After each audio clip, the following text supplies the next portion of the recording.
আসসালামু আলাইকুম। সবাই কেমন আছেন? আশা করি ভালো আছেন। আলহামদুলিল্লাহ আমিও ভালো আছি। আমি আজকে আসলাম আবার কয়েকটা কমেন্টের উত্তর নিয়ে।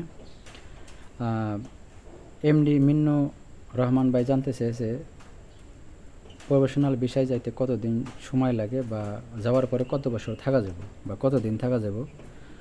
এরপরে রাজীব ভাই জানতে চেয়েছে আপনার মালয়েশিয়ার যে নতুন কলিং ভিসা খুলছে তা 2024 সালে যাওয়া যাবে কিনা বা কবে যাওয়ার অনুমতি দিব তা জানার জন্য। যাই হোক, শুধু দুজনের জন্য না, সকল ভাইদের জন্য যারা মালয়েশিয়া আসার জন্য আগ্রহী তাদের উদ্দেশ্য করে বলবো, যে কোনো একটা ভিসা প্রসেসিং করতে আপনার 2 থেকে 3 মাস সময় লাগে এবং কি সর্বোচ্চ দেখা গেছে কোনো ক্ষেত্রে একটু এদিক সেদিক হয়ে যায়, মানে ভুল মানুষের ভিতরে সর্বোচ্চ 6 মাস লাগে আর কি। যদি ভিসা প্রসেসিংটা করতে কোনো দিক দিয়ে একটা প্রিন্ট করবার যায় কোনো ভুল বা দেখা গেছে ফাইলটা নিচে পড়ে যায়, তাহলে সর্বোচ্চ 6 মাস। আর মানে যদি তাড়াতাড়ি তাহলে 2-3 মাসের ভিতরে আপনি আনতে পারবো।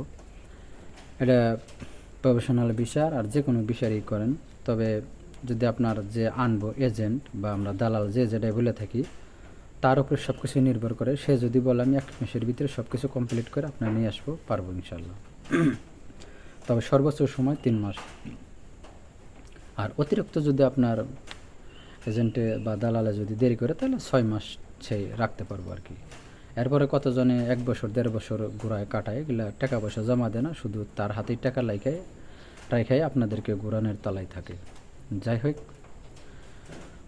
আর আপনার আসার পরে আপনি কত বছর প্রফেশনাল ভিসার মেয়াদ 2 বছরের থাকে। আপনার কোম্পানি যদি আপনারে, আর আমি আগেও বলছি প্রফেশনাল বিষয়ে দক্ষ কর্মী আসা লাগে, দক্ষ কর্মী ছাড়া সে আসতে পারে না। আর যারা আসে তারা এগুলা আমরা যারা আসি প্রফেশনাল বিষয় কোনো দক্ষ নাই, অদক্ষ কর্মী আসে, এগুলা আপনার কাগজপাতি ডকুমেন্ট সব অনলাইনের মাধ্যমে বানায় 2 নম্বর বানায় তারা আমাদেরকে পাঠায় মালয়েশিয়া। আসার পরে এগুলোর কোম্পানি থাকে না। তবে দেখা গেছে আসার পরে দালাল আপনার 2 বছরের বা 1 বছরের ভিসা লাগিয়ে দেয়। পরবর্তীতে হয়তো আর ভিসা লাগায় না বা লাগায়, এটা দালালের বা এজেন্টের ইচ্ছা। যাই হোক, এই ছিল ভাই আপনার কথা, মিন্নু আহমেদ রহমান ভাই। তবে 2 বছর আপনি কনফার্ম থাকতে পারবেন যদি আপনার দালালের সাথে কন্ট্যাক্ট থাকে। বলে আসার পর যদি 2 বছর ভিসা সে লাগিয়ে দেয় তাহলে আপনি 2 বছর শান্তিভাবেই থাকতে পারবেন, কোনো সমস্যা নেই। এরপরে হলো রাজীব ভাই জানতে চাইছে 2024 সালে কলিং ভিসা আসতে পারবে নাকি, নতুন কলিং ভিসায়। যাই হোক ভাই, 2024 সালে খুবই দুঃখজনক কথা, 2024 সালে কোনো নতুন কলিং ভিসার লোক আসতে পারবো না। আপনার যে সমস্ত লোকগুলো আসার অনুমতি দিছে মালয়েশিয়া সরকার, এগুলো সব কৃষিকাজের, আপনার পাম বাগানের, এগুলার ভিসা দিছে সীমিত লোকের জন্য বা অল্প কয়েকজন লোকের জন্য।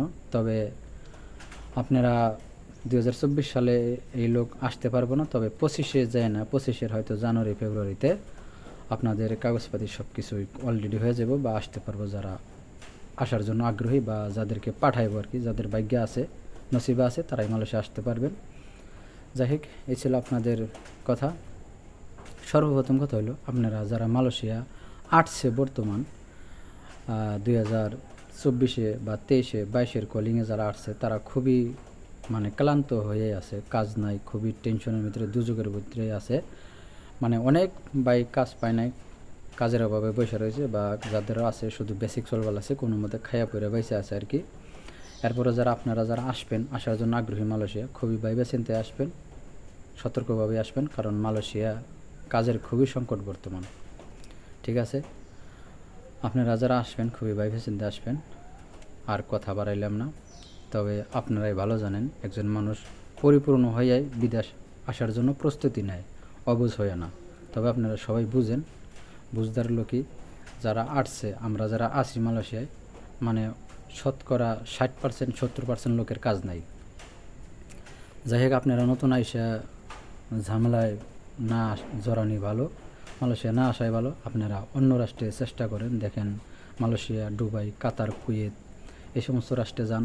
আবার বর্তমান ইউরোপ কান্ট্রির মধ্যেও ভিসা খুলছে, যদি সামর্থ্য থাকে আপনারা যা যোগ্য আছে যাদের, আপনারা তারা ইউরোপ কান্ট্রিতে যান, অস্ট্রেলিয়া, কানাডায়, অনেক পর্তুগালে, অনেক রাষ্ট্রেই ভিসা খুলছে। আপনারা ওই সমস্ত রাষ্ট্রে যাওয়ার চেষ্টা করেন, ভালো হইব ইনশাআল্লাহ।